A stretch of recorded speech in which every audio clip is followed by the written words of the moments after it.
सत्य की खोज मन के माध्यम से नहीं, चेतना की स्थिरता से होती है। मन चंचल होता है और बाहर की ओर केंद्रित रहता है, इसलिए शाश्वत को स्पर्श नहीं कर पाता। चेतना स्थिर और अपरिवर्तनीय होती है, इसलिए ईश्वर रूपी सत्य को खोज लेती है। सुप्रभात, मैं हूं प्रतिबिंब शर्मा आपके साथ। सबसे पहले नजर मुख्य गतिविधियों पर।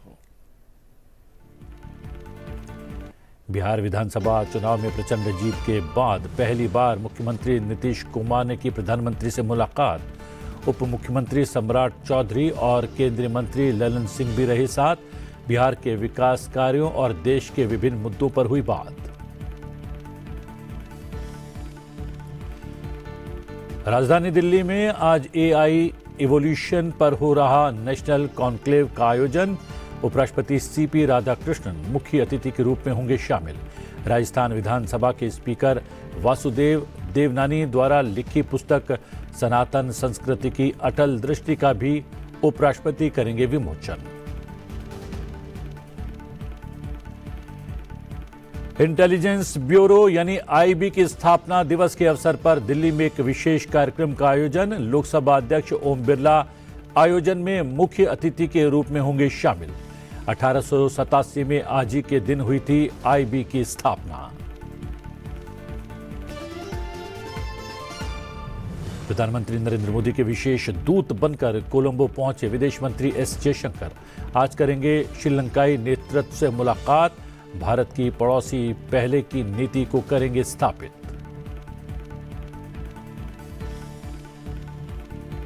नौसेना को मिला युद्धपोत अंजदीप। नौसेना में तीसरी पनडुब्बी रोधी उथले पानी का जहाज है अंजदीप।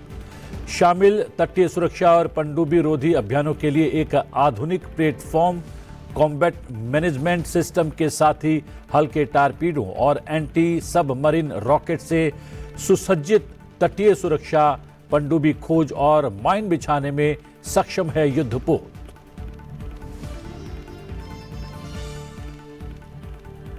गोवा जिला पंचायत चुनाव 2025 में भारतीय जनता पार्टी को मिली जीत पर प्रधानमंत्री नरेंद्र मोदी ने खुशी जाहिर की है। उन्होंने इस जीत के लिए गोवा की जनता को धन्यवाद दिया है। प्रधानमंत्री नरेंद्र मोदी ने सोशल मीडिया प्लेटफॉर्म एक्स पर लिखा है, गोवा सुशासन का प्रतीक है, गोवा प्रगतिशील राजनीति का भी प्रतीक है।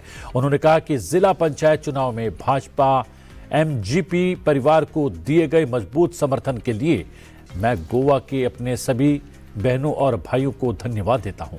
इससे गोवा के विकास के हमारे प्रयासों को और अधिक बल मिलेगा। हम इस खूबसूरत राज्य के लोगों के सपनों और आकांक्षाओं को साकार करने के लिए प्रतिबद्ध हैं। हमारे मेहनती एनडीए कार्यकर्ताओं ने जमीनी स्तर पर सराहनीय कार्य किया है, जिसके परिणाम स्वरूप ये परिणाम प्राप्त हुआ है।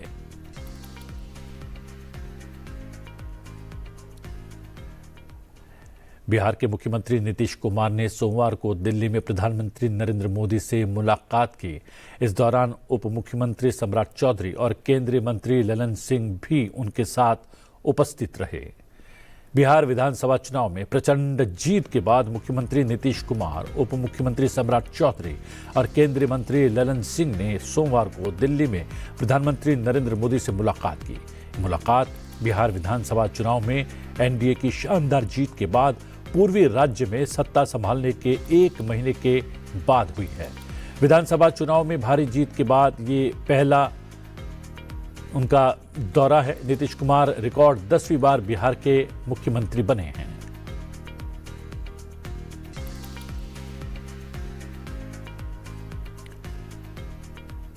उपराष्ट्रपति सीपी राधाकृष्णन ने सोमवार को उपराष्ट्रपति एन्क्लेव में भारतीय रक्षा लेखा सेवा के 2023 और 2024 बैच के प्रशिक्षु अधिकारियों को संबोधित किया। इस अवसर पर उन्होंने युवा अधिकारियों से सेवा भाव और कर्तव्य बोध को अपना मार्गदर्शक मंत्र बनाने का आग्रह किया।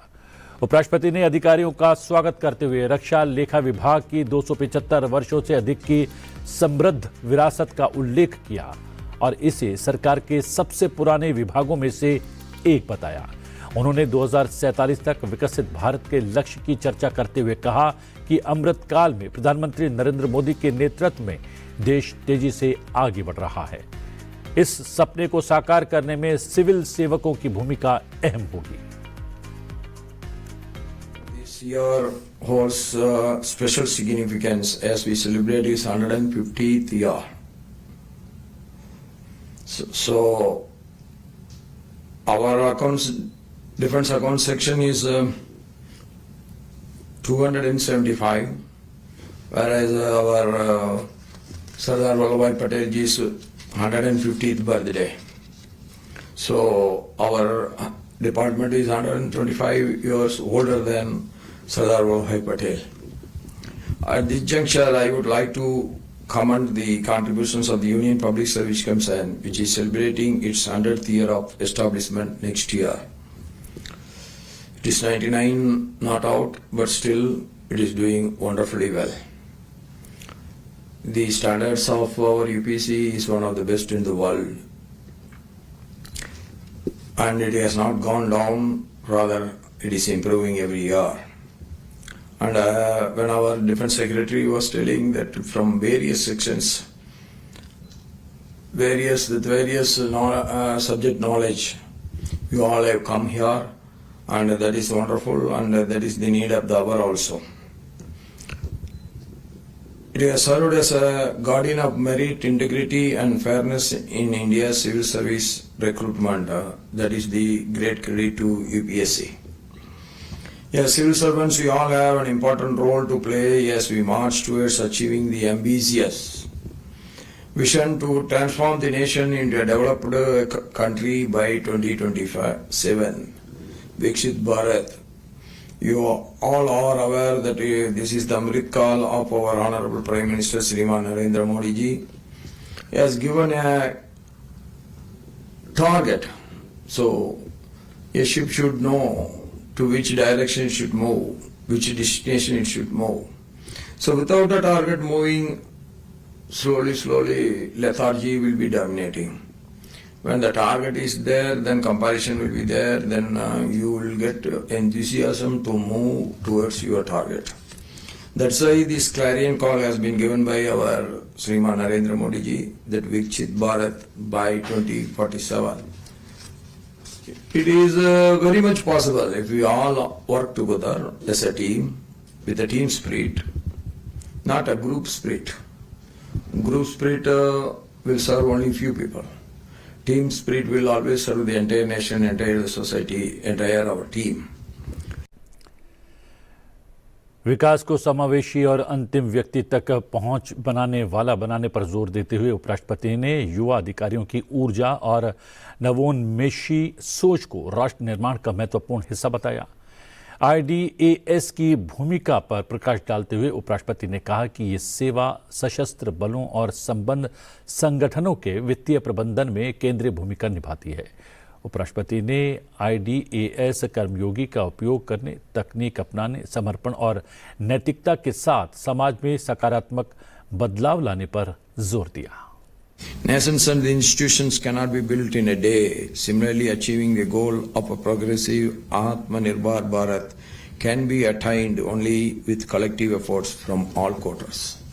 It is not a single individual's contribution. Yes, of course, every single individual contribution is required and it should be recorded. It is essential. But collectively, only it can build it up. Dear officers, trainees, your services ensure the critical requirements are met for the operational readiness of the armed forces. You will encounter high-value proposals in your career. Exercise prudent scrutiny of them. Be thorough and be meticulous. As financial advisors, you have to maintain highest standards of integrity. That is very important. The vigilance to maintain fairness, transparency and accountability. It's all your concern for the country, your concern for the society. And this concern can grow ever if a burning patriotism is always in your heart. In the dynamic geopolitical environment with the priority of maintaining the territorial sovereignty of Bharat, we need quick and accurate decision making. Now, world is so fast moving. You know, a small country like Bangladesh, they came with us. They came not with us. They came because of us. But the reciprocation today is so painful. That is the world. We have to tackle it. Through your decisions, strengthen the business ecosystem of the country so that we emerge as an Atmanirbhar Bharat. आज राजधानी दिल्ली में AI evolution पर एक national conclave का आयोजन किया जा रहा है। उपराष्ट्रपति सीपी राधाकृष्णन आज इस कॉन्क्लेव में मुख्य अतिथि के तौर पर शामिल होंगे। उपराष्ट्रपति सीपी राधाकृष्णन आज सुबह तकरीबन 9:30 बजे द महाकुंभ ऑफ एआई नामक एआई एवोल्यूशन पर एक नेशनल कॉन्क्लेव में शामिल होंगे। इस कॉन्क्लेव का आयोजन दिल्ली के डॉक्टर अंबेडकर इंटरनेशनल सेंटर में किया जा रहा है। उपराष्ट्रपति सीपी राधाकृष्णन इस दौरान उपस्थित जनसमूह को संबोधित करेंगे और लोगों का मार्गदर्शन भी करेंगे। कार्यक्रम का सीधा प्रसारण आप संसद टीवी पर देख सकते हैं। इसके अतिरिक्त राजस्थान विधानसभा के स्पीकर वासुदेव देवनानी द्वारा लिखी पुस्तक सनातन संस्कृति की अटल दृष्टि का आज विमोचन करेंगे उपराष्ट्रपति। इस पुस्तक का लोकार्पण उपराष्ट्रपति सीपी राधाकृष्णन द्वारा किया जाएगा और आज दोपहर 3 बजे उपराष्ट्रपति एन्क्लेव नई दिल्ली में इस पुस्तक का विमोचन होगा। हम आपको बता दें कि उपराष्ट्रपति सीपी राधाकृष्णन के इस कार्यक्रम का सीधा प्रसारण आप संसद टीवी पर देख पाएंगे।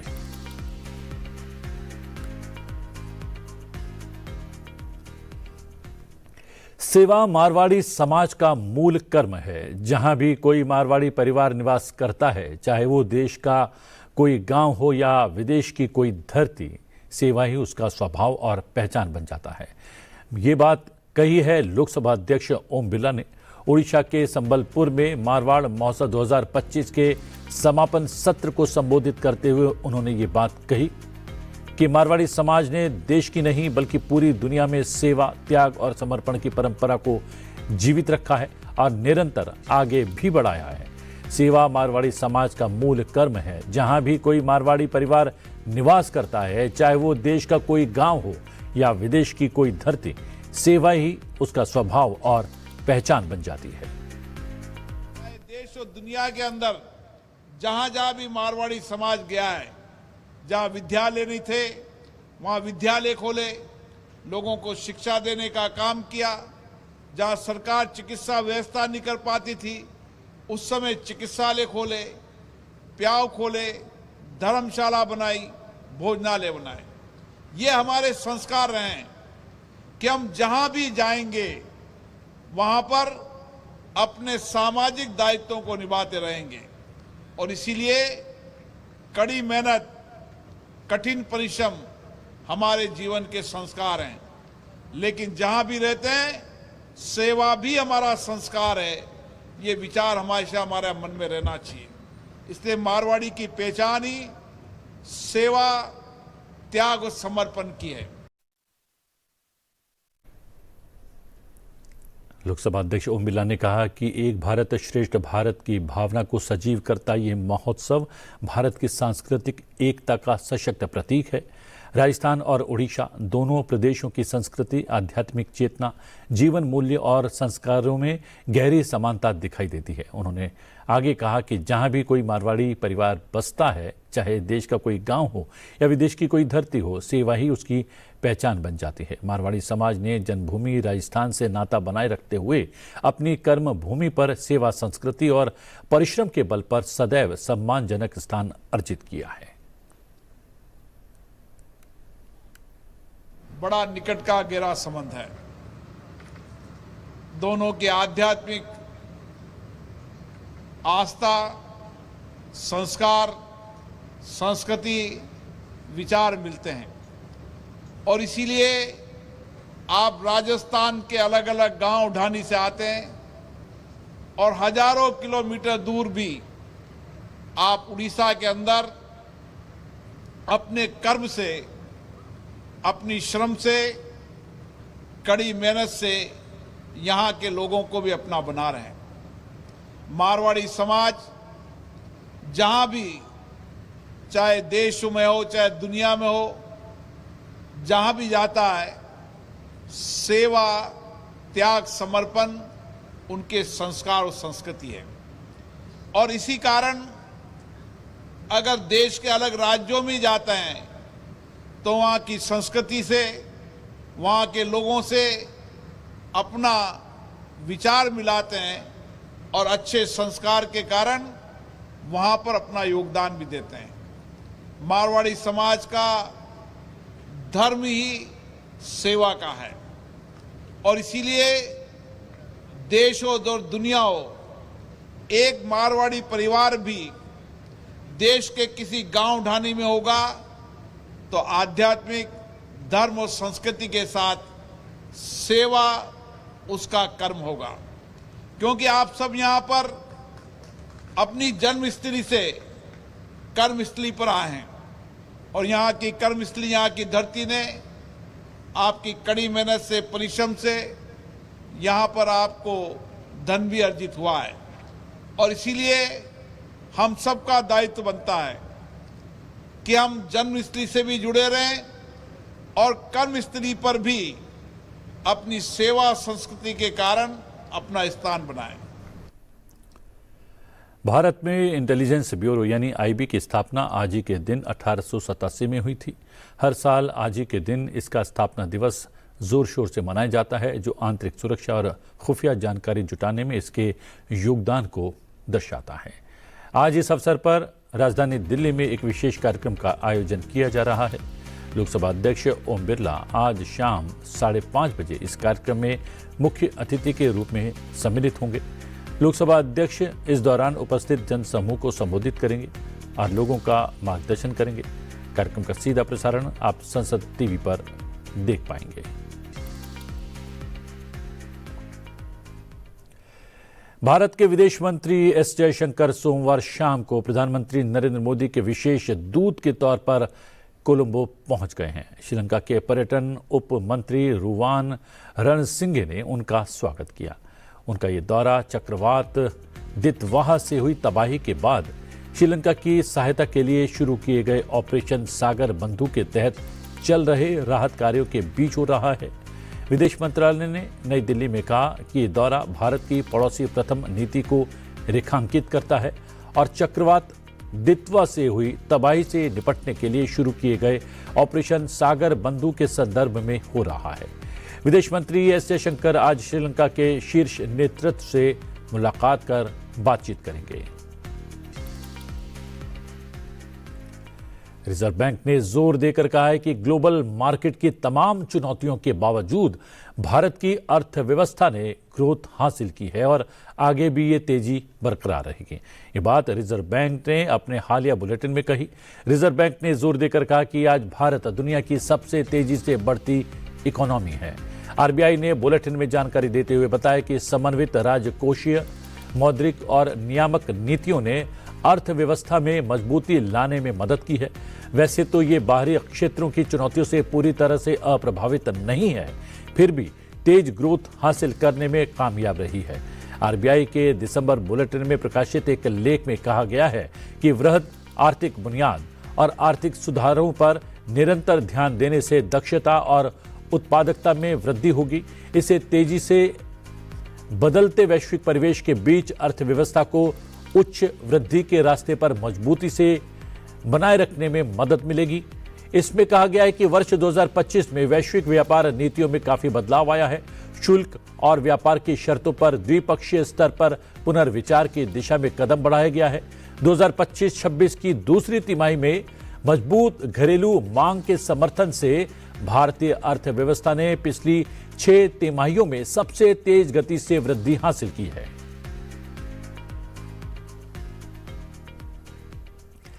भारत की 8 मुख्य इंडस्ट्री का संयुक्त सूचकांक नवंबर में सालाना आधार पर 1.8% बढ़ा है।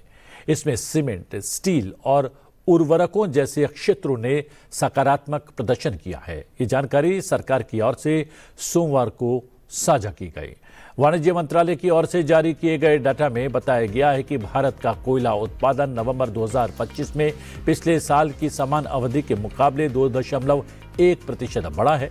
नवंबर 2025 में स्टील उत्पादन सालाना आधार पर 6.1% बढ़ा है और ये चालू वित्त वर्ष की अप्रैल से नवंबर अवधि में पिछले साल की समान अवधि के मुकाबले 9.7% बढ़ गया है। नवंबर में सीमेंट का उत्पादन 14.5% बढ़ा है। अप्रैल से नवंबर 2025-26 के दौरान ये पिछले साल की इसी अवधि की तुलना में 8.2% बढ़ा है। डेटा के अनुसार नवंबर में उर्वरकों का उत्पादन भी 5.6% बढ़ा है और अप्रैल से नवंबर 2025-26 के दौरान इसका कुल इंडेक्स पिछले साल की इसी अवधि की तुलना में 1.3% बढ़ा है। इंडेक्स ऑफ इंडस्ट्रियल प्रोडक्शन के आधार पर देश की इंडस्ट्रियल ग्रोथ रेट सितंबर और अगस्त में बढ़कर 4% हो गई है, जो जुलाई में 4 महीने के उच्चतम स्तर 3.5% से ज्यादा थी और ये जून में 1.5% थी।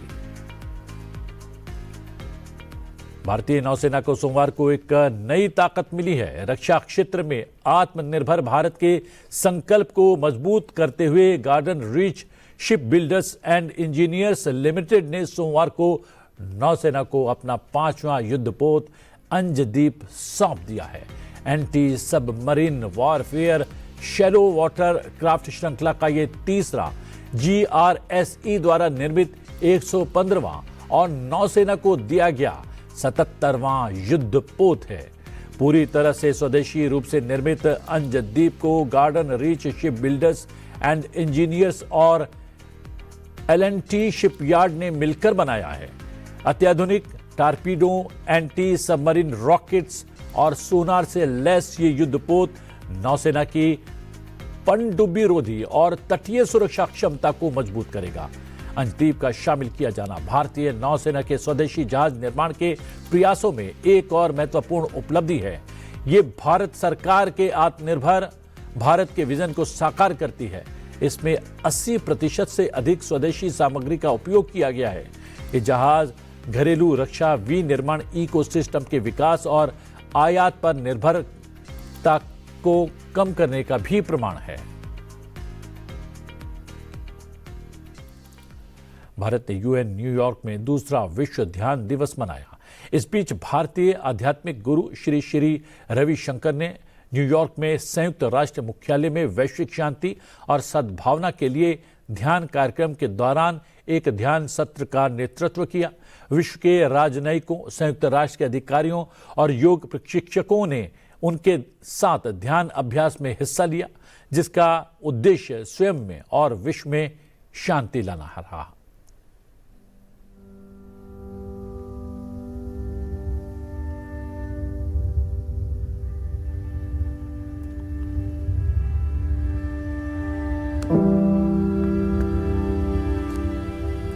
Meditation traces its roots back over 5,000 years to ancient India, where Patanjali's Yoga Sutra introduced the concept of dhyana, a state of pure consciousness where the mind's relentless chattering subsides, giving way to clarity and calmness. India has always shared its heritage and wisdom with the world, and in the spirit of Vasudhaiva Kutumbakam, or the whole world is one family, we continue to work for the betterment of people across the globe. This UN resolution affirms India's gift to humanity and its civilizational ethos of peace and harmony. Meditation is taking you beyond that to that space of unity that is within all of us. It influences every dimension of human life, individual, societal, and global. Meditation is practiced and embraced by many cultures and spiritual traditions around the world. It's a practical, accessible tool that supports both academic success and human development.